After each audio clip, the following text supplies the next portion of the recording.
In Lebanon, the health ministry confirmed the killing of at least 60 people during the last 24 hours amid ongoing Israeli shelling in the south. The crisis response unit also reported 168 people injured in the Zionist regime's onslaught. Authorities detailed that more than 57 airstrikes were recorded against different areas south of Beirut and the Bekaa Valley. To date, the Lebanese government reports 1.2 million people displaced due to the Tel Aviv regime's aggressions.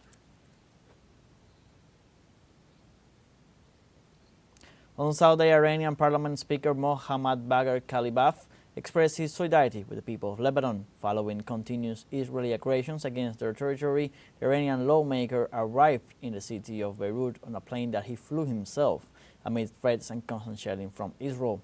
Bagher Khalibaf visited the houses, buildings and streets destroyed in southern Beirut, resulting from the escalation by Israel. The Iranian lawmaker also met with Lebanese interim Prime Minister Najib Mikati to discuss issues of mutual interest, including rising tensions in the Middle East. I have come to deliver a message from the leader of the Islamic Revolution and from the President of the Republic of Iran to the Lebanese people and to the resistance, as it's always been the case.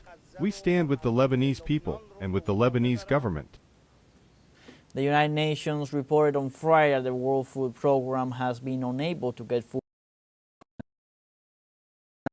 for 7 days. The international organization pointed out that vital aid lines in Palestine have been cut off in the north of the Strip, preventing access to food and affecting more than 1 million people in the region. The United Nations warned that the distribution of the last food reserves to displaced families will barely last 2 weeks. He also reported that due to the limitation, distribution points and bakeries in northern Gaza have been forced to close, and others are at risk of doing so.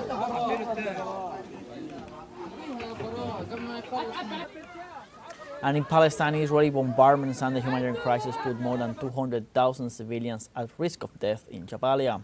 Palestinian Civil Defense reported that Israeli occupation forces prohibited the entry of food, fuel, and medical supplies, aggravating the situation for refugees in the area.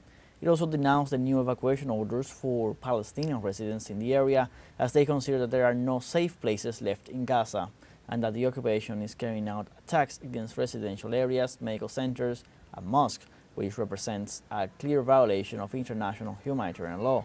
In this regard, the Civil Defense urged the international community to fulfill its humanitarian obligations and take immediate measures to stop the Israeli aggression against Palestinian citizens.